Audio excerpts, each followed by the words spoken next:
Assalamualaikum warahmatullahi wabarakatuh. Waalaikumsalam warahmatullahi wabarakatuh. Waalaikumsalam wabarakatuh. Baik, pada pertemuan kali ini kami dari kelompok 3 akan mempresentasikan tentang perencanaan SDM global. Saya tidak sendiri di sini. Saya Aditya Wisnatana sebagai moderator, lalu ada Anastasia Maurita Febriani, lalu ada Hirwa Sapira Barkah, ada Muhammad Chandra Rosid, lalu Renalda Suryono, Rizka Ristiana, Rizky Febrianti, Sri Maharani, Wulan Nur Ihsan, dan Widi Kusnia. Baik, untuk mempersingkat waktu presentasi, langsung ke pengertian perencanaan SDM global yang akan dijelaskan atau diartikan oleh Wulan Nur Ihsan. Untuk Wulan Nur Ihsan, saya persilakan. Terima kasih. Terima kasih kepada moderator. Yang pertama, saya akan menjelaskan pengertian dari perencanaan SDM global. Untuk pengertian perencanaan SDM global adalah suatu proses perencanaan yang dilakukan oleh organisasi untuk mengelola sumber daya manusia di lintas batas nasional. Tujuan dari perencanaan SDM global adalah untuk memastikan bahwa organisasi memiliki sumber daya manusia yang cukup dan berkualitas untuk memenuhi kebutuhan bisnis global. Terima kasih. Oke, baik, Wulan Nur Ihsan. Lalu setelah pengertian perencanaan SDM global, ada ruang lingkup perencanaan SDM global yang akan dijelaskan oleh rekan saya juga, yaitu Hilwa Sapira Barkah. Untuk Hilwa, saya persilahkan. Terima kasih. Terima kasih. Di sini ada ruang lingkup perencanaan MSDM global. Menurut Morgan, tahun 1986, sebagaimana dijelaskan, ruang lingkup MSDM internasional dapat dilihat dari 3 dimensi, yakni aktivitasnya, negara yang terlibat, dan jenis pegawai atau karyawan berdasarkan asal negaranya. Nah, lalu ini terbagi menjadi 3. Yang pertama ada aktivitas MSDM internasional, yang kedua ada 3 negara terlibat. Nah, di sini ada dibagi menjadi 3 lagi. Yang pertama ada the home country atau negara asal, atau negara tempat di mana kantor pusat perusahaan berlokasi. Yang B ada the host country atau negara tuan rumah, adalah negara tempat di mana cabang perusahaan berlokasi. Dan yang C ada the other country atau negara-negara lainnya, adalah negara-negara di tempat di mana sumber daya tenaga kerja atau sumber daya keuangan atau pendanaan atau sumber daya lainnya berlokasi. Yang ketiga ada 3 jenis pegawai atau karyawan berdasarkan negara, yakni ada yang A, the parent country nasional, adalah pegawai atau karyawan yang berasal dari negara asal mereka tersebut, yakni pegawai yang berasal dari negara tempat kantor pusat perusahaan yang bersangkutan berada, bukan warga negara dari negara tempat perusahaan beroperasi. B, ada the host country nasional, adalah pegawai atau karyawan yang berasal dari negara tuan rumah atau pegawai berkebangsaan negara tuan rumah. C, ada the third country nasional, adalah pegawai atau karyawan yang berasal dari negara-negara lainnya. Mereka adalah pegawai berkebangsaan negara ketiga. Terima kasih. Oke, baik. Terima kasih untuk Hilwa. Lalu selanjutnya,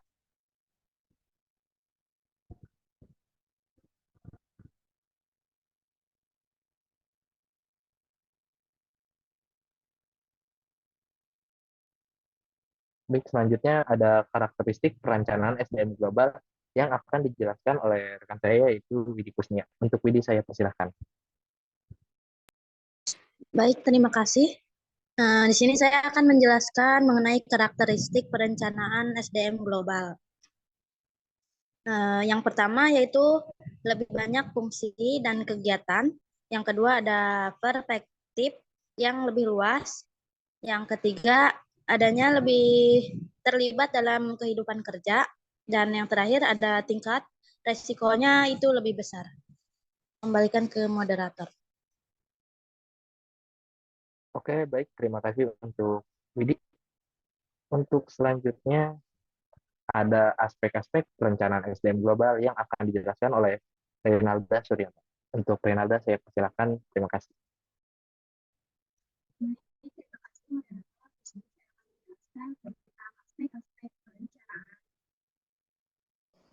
SDM global.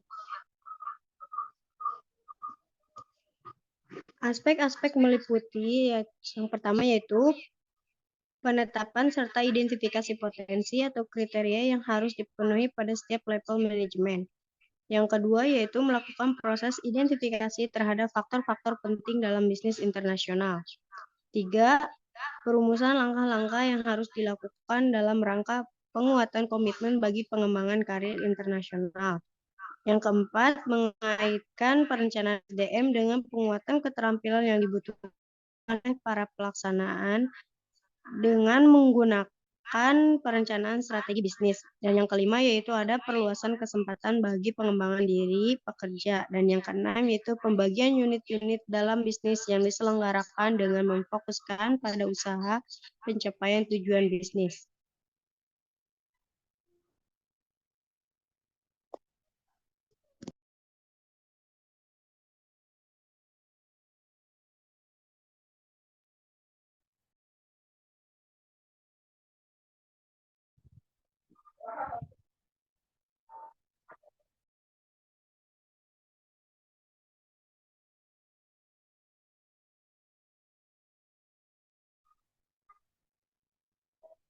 Oke, baik. Terima kasih untuk Renalda. Selanjutnya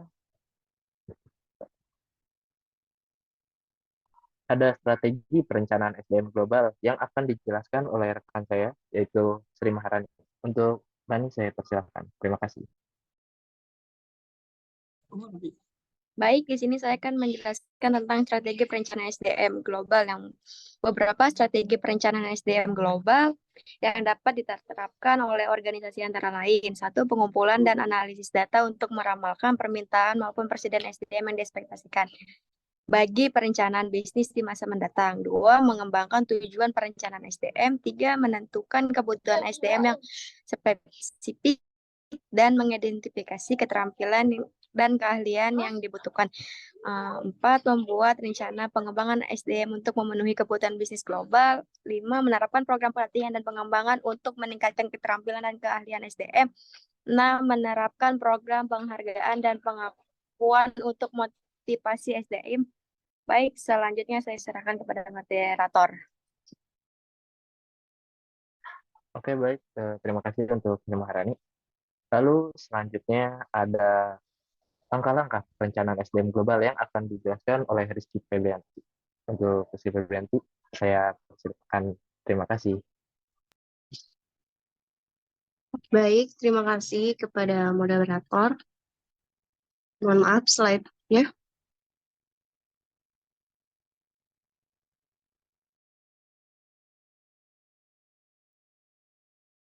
Slide langkah-langkah.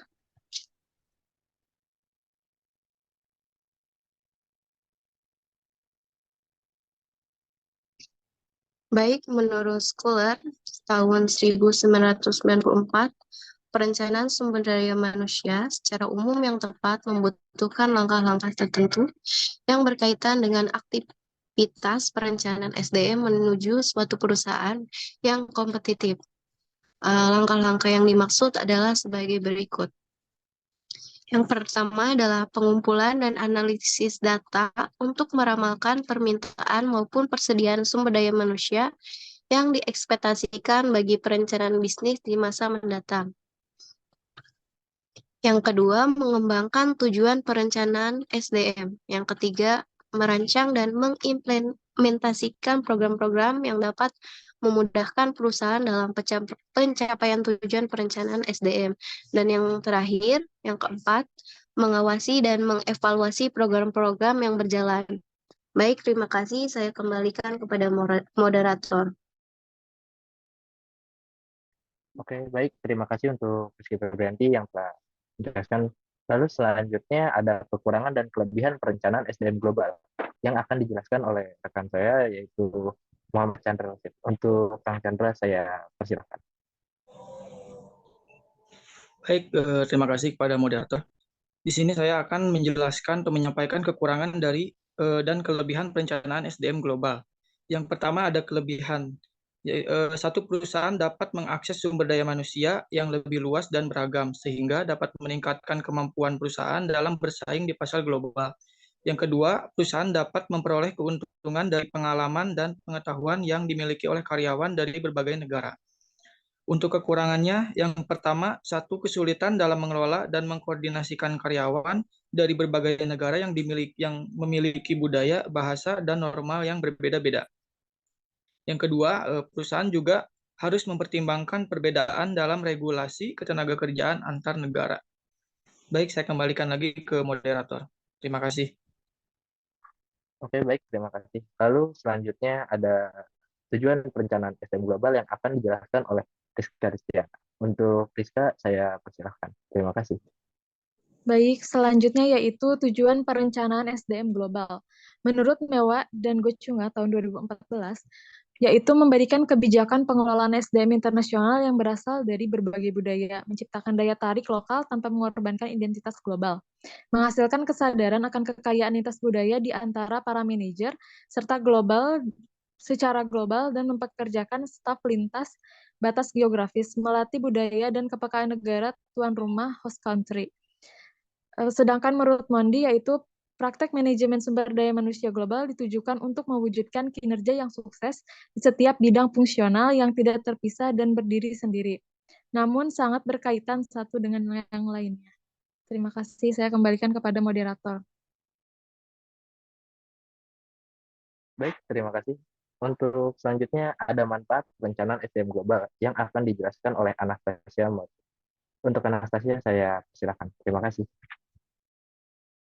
Baik, terima kasih kepada moderator. Di sini saya akan menjelaskan tentang manfaat perencanaan MSDM global.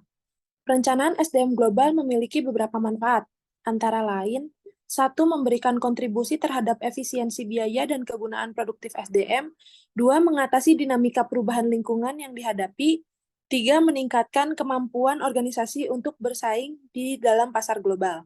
Dalam rangka perencanaan SDM global, perlu mempertimbangkan beberapa aspek seperti 1. Kebutuhan SDM yang spesifik, 2. Keterampilan dan keahlian yang dibutuhkan, 3. Program pelatihan dan pengembangan, 4. Program penghargaan dan pengakuan. Terima kasih. Oke, baik. Untuk materi sudah dijelaskan semua. Lalu selanjutnya ada kesimpulan yang akan saya jelaskan. Jadi, perencanaan SDM global adalah suatu pendekatan strategis dalam mengelola sumber daya manusia di lintas batas nasional dengan alokasi efektif di negara asal, tuan rumah, dan negara-negara lainnya, serta klasifikasi pegawai menjadi PCNS, HCNS, dan PCNS. Karakteristiknya mencakup fungsi beragam, perspektif luas, keterlibatan pekerja, dan tingkat risiko tinggi. Dengan fokus pada penetapan kriteria manajemen, identifikasi faktor bisnis internasional, langkah-langkah pengembangan karir, pengaitan faktor bisnis internasional, pengaitan perencanaan dengan keterampilan dan perluasan kesempatan pengembangan strategi, keterampilan, serta implementasi program pelatihan dengan langkah-langkah yang mencakup pengumpulan data, pengembangan tujuan dengan langkah yang mencakup pengumpulan data, pengembangan tujuan, implementasi program, dan monitoring. Tujuannya adalah memberikan kebijakan pengelolaan SDM internasional tanpa mengorbankan identitas global dengan praktik manajemen yang berfokus pada kinerja sukses di setiap fungsi. Manfaatnya mencakup kontribusi terhadap efisiensi biaya, penyesuaian terhadap dinamika lingkungan, dan peningkatan daya saing di pasar global. Menjadikannya kunci sukses bagi organisasi dalam konteks bisnis internasional. Sebagai kunci sukses, perencanaan SDM global mendukung organisasi terlibat secara efektif dalam bisnis internasional. Baik, untuk presentasi dari kelompok 3, saya mewakili rekan-rekan mengucapkan terima kasih banyak kepada para audiens dan yang telah hadir pada presentasi kali ini. Saya Adi Dawi Suardana dan rekan-rekan mengucapkan mohon maaf bila ada salah kata dan kekurangan pada presentasi kali ini. Wabillahi taufiq wal hidayah. Wassalamualaikum warahmatullahi wabarakatuh. Terima kasih. Waalaikumsalam warahmatullahi wabarakatuh. Waalaikumsalam warahmatullahi wabarakatuh. Terima